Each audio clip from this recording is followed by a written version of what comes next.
ரொம்பவே டேஞ்சரஸான top 3 Chhota Bheem villains. Number 1 Kirmada. நம்ம சோட்டா பீம்ல இருக்கிறதுலயே ரொம்பவே டேஞ்சரஸான ஒரு கேரக்டர்னா அது கிர்மாடா தான். இவரோட பவர் அவ்வளவு சீக்கிரம் யாராலையும் கண்ட்ரோல் பண்ணவே முடியாது. இதெல்லாம் இருக்க சோட்டா பீமோட ஐகானிக் வில்லனா இருக்கிற கிர்மாடாவோட மேஜிக் பவரை பீமால கூட நேருக்கு நேர் நின்று ட்ரிக் பண்ணாம ஜெயிக்க முடியாது. அந்த அளவுக்கு ரொம்பவே பவர்ஃபுல் அண்ட் டேஞ்சரஸ் வில்லனா கிர்மாடா இருக்காரு.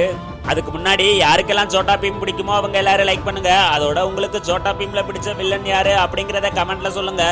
நம்பர் 2 தம்யான். சோட்டா பீம்ல இருக்கிறதுலயே பயங்கரமான ஒரு ஈவில் கேரக்டர்னா அது தம்யான் மட்டும்தான். தம்யான் தீய வழியில போனதுக்கு முக்கிய காரணமே பல ராஜ்யங்களை தனக்கு கீழே கொண்டு வரணும்னு நினைச்சது தான். அதோட தம்யானோட பவரும் ஈவில் பிளானும் ஒன்னு சேரும் போது அதை பீமால தடுக்கிறது ரொம்பவே கஷ்டம் தான். நம்பர் 3 ரோரான். பீமுக்கு போட்டியா வந்த முக்கியமான வில்லன்ல ஒருத்தர் தான் இந்த ரோரான். ரோரானோட பவரே பீமோட சண்டை போடும் போது பயப்படாம அட்டாக் பண்றதோட தன்னோட ஃபுல் ஸ்ட்ரென்த்தையும் ரோரான் பயன்படுத்துறது தான். அது மட்டும் இல்லாம நைட்ல மட்டும் வெளியே வர இந்த ரோரானோட ஃபைட்டிங் ஸ்கில் ரொம்பவே வித்தியாசமா இருக்கும்.